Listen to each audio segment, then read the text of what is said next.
Hey everyone. This week I wanted to talk about commercial photography. And it's a little bit different take, I think, than some people have on it. Because some people are going to say, well, if you take a photograph and you make money on it, it's commercial photography. But I want to make a distinction here. And let's do it by example. Let's say you were shooting a sporting event. If you were shooting that sporting event, let's say it's a martial art event, and your goal is to capture the event, kind of like a documentary type thing, that isn't commercial photography. If your goal is to get these photographs to show off how good a particular group's fighters perform so that they can use that to promote their business, that's what I'm talking about in commercial photography. So my experience in commercial photography was taking pictures of a building area and the surrounding area, which was interesting for me. We'll get to that one in a minute. The other one is my volunteer work at the fort. A lot of the photographs that I take are designed to help the fort bring in money, right? That's the goal. I'm not taking them for the people that are there. This isn't the type of photography you'd see at like Disney World or Universal Studios or SeaWorld, where you walk out and they've got pictures of you that you can purchase. This is me trying to take pictures to help the fort get money in so they can continue their mission. And the other type of commercial photography that I've done is merchandising, right? I have my Etsy shop.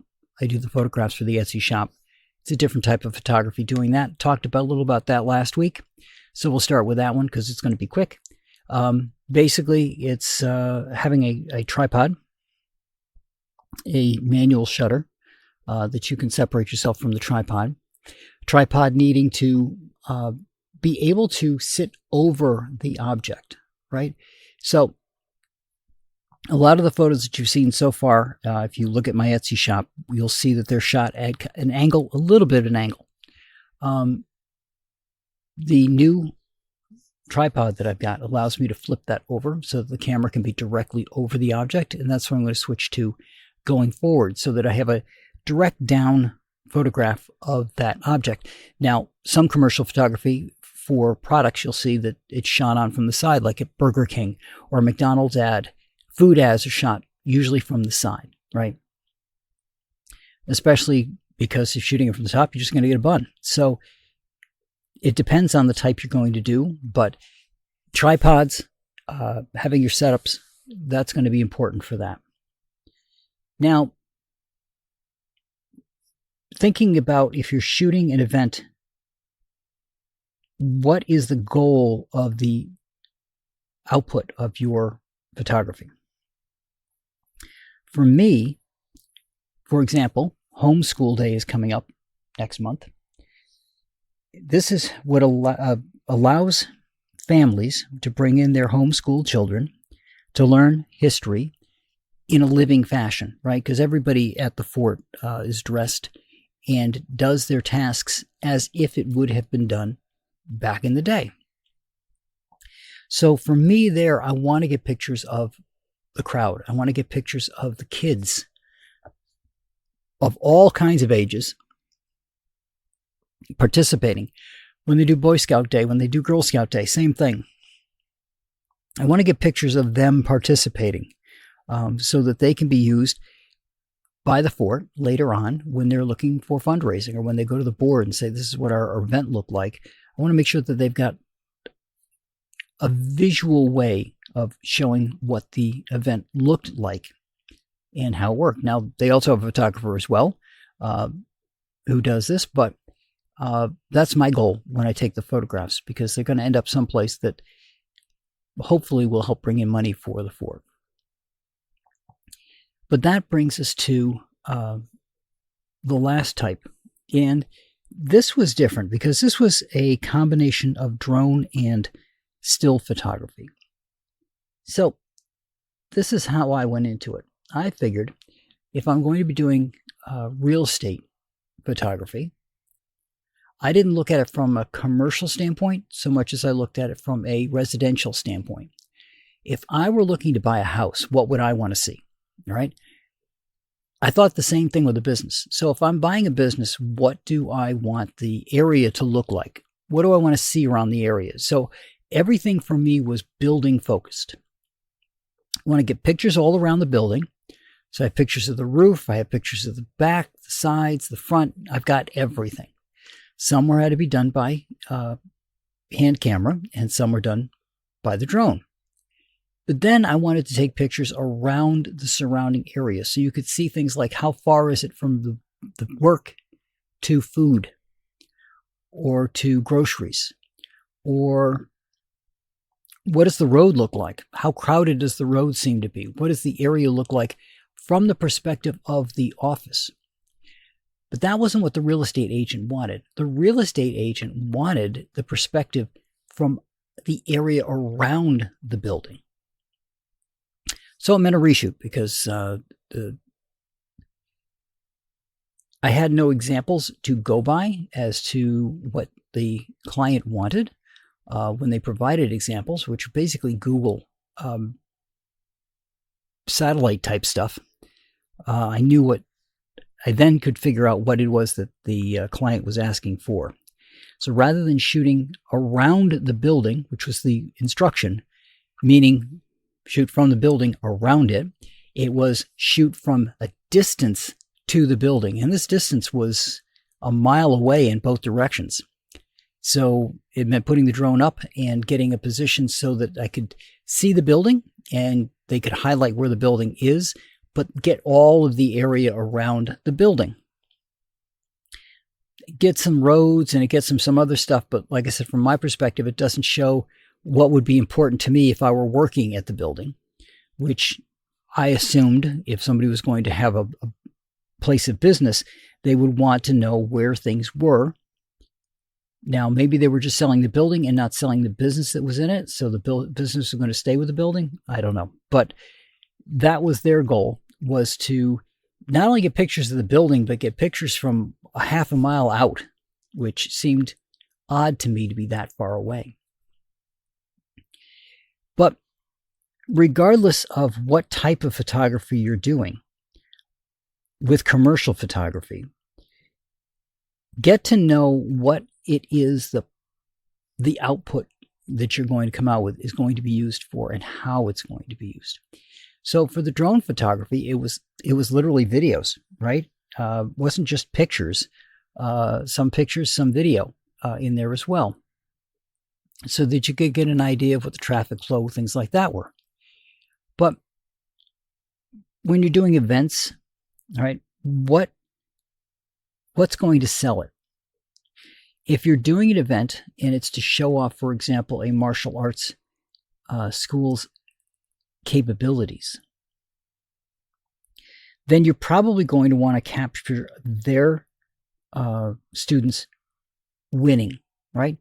Bits of their performances, maybe them with trophies or things at the end. You want to capture how well they're doing.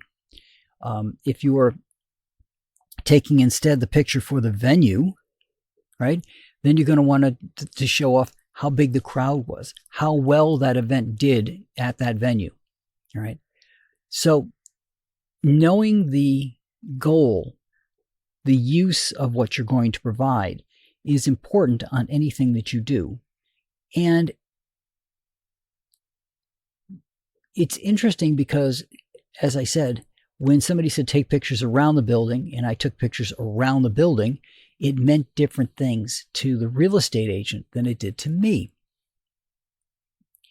So keep that in mind when you're doing these things to get as much information about things as possible. Now, I am not typically a real estate photographer. So that was my first experience, and it'll set the groundwork for what things I ask the next time I do a job like that. What is it that they're actually looking for in detail, not in general terms like around the building? But The same thing applies if you're doing commercial photography. What is it that they could most use? And in a lot of cases, it's going to be crowd pictures, right? But be careful. Now, remember, when you're doing commercial photography, you're not using it for yourself. I don't take pictures at the fort that I then use for anything other than showing off what the fort does, right? I'm not using them for any other purpose. If you've seen my Instagram, when I put them out, I've posted them before the fort opens in May. I did a series where I ran them for a couple of weeks before the fort opened to help hype the fort opening. I've done it to show off some of the stuff that's being done at the fort. If you'll notice, I also haven't posted social in quite a while. But that was my goal, was to do that. And the people that I'm taking pictures of are people who work for the fort or volunteer at the fort. So I'm not getting crowd shots and things like that. You're not going to see a lot of people in the pictures that I put up there for that reason. I don't have the permission to show them, right? My goal is to highlight the fort and to highlight the work that's being done there and that kind of thing, and not to capture memories for the people who work there. That said, that does not mean that I didn't take the last year to go around doing prints of the people who were there and handing them out. Now, am I going to do that every year? No, because then everybody's going to have the same picture. That's pretty much every year that they get a picture. But I do some of that capturing of memories while I'm doing this stuff. But for the most part, what I'm trying to do is capture something commercial. Last year, there was a Irish dance troupe that was at the fort. And it was kind of a difficult experience for me because part of the event was far away from where the dancers were and overlapped. It ran late. So it meant a quick walk from one part of the fort to another part of the fort to get them. I got some good pictures. I contacted them about them and asked them if they wanted the photographs, and they did, to help promote their business. So that's where the photographs went. I did some retouches, put them up there, said, use whatever ones you want. They did, popped them up on their social media sites and things. So commercial photography, like I said, has got a goal in mind. If you're shooting a wedding, the goal is to create memories for the bride and groom, right? Simple, straightforward. If you were shooting a wedding for the venue, you're going to have a completely different goal in mind and a completely different type of photographs you're going to take. And you're going to have to make sure that they have the disclosures that are necessary for that. At the fort, there is a placard at the front that says, hey, you could be photographed. So the warning is put at the front. So everybody who goes to the fort knows that it's possible that they would show up in a photograph. That said, that does not necessarily provide everybody from taking pictures of everybody there and using them, right? So if you were showing up at Fort Ticonderoga and you were taking pictures and wanted to use the pictures, and you were using the pictures of reenactors, or you're using pictures of the staff that's there, you're probably on pretty good ground. Even though the visitors who come to the fort also have noticed that they, are on notice that they could be photographed, that's for the fort. That's not for you. So if I take a picture of the group, that's something that goes to the fort. It's not something I share with anybody else because I don't want to extend that legal protection to myself. I don't think it would apply. So they're allowed to use the photographs. I'm not. It's another difference in commercial photography. Where can the photograph be used? Now, the trick to that, unfortunately, is for some things, that means your portfolio is going to be lacking shots, right? So I do the building, for example, with the drone and other photographs, but let's say I just want to use the drone part of it. I can use that because it's a public building. It's a public area that I'm taking pictures of. I make sure that I don't have anything in there that looks identifiable to a particular person. I don't have any people in it. Try not to have any cars in it. So I can get away with using those kind of photographs. There's a reason Google blurs license plates, for example. But when it comes to doing event venues and things, if I don't have a clear right to use something, I don't. And even when I have used a couple of things, I've had the permission, especially if it was one of the younger participants there at the fort, of their parent, to use the photograph, because I don't want to run the risk, even though it would be most likely safe, but run the risk if I use something to show off. In that particular case, I was going to use that photograph to show off, give an example of what to do when you're at a venue to make sure that you look at all of the things going on. In this particular case, she was practicing reading a document in a room off to the side. Saw her practicing. I could see her through a window. I took a picture of her through the window. Her dad is a staff at the fort. Loved the photograph. She loved the photograph. And then I wanted to use the photograph because I wanted to put it in a YouTube talking about looking around at other things when you're shooting a venue, right? When you're shooting an event, there's a lot of things that go on. Some are, quote unquote, the main attraction, but there are so many other things that go on that you can get photographs of, especially when you're talking about a reenactment camp, that you can get pictures of, and to try to remember to always look around at everything. Look at the world with wonder and with amazement. And what, if you look at it from that perspective, you'll see things that a lot of people just pass by. But again, what is the goal of whatever it is that you're going to shoot?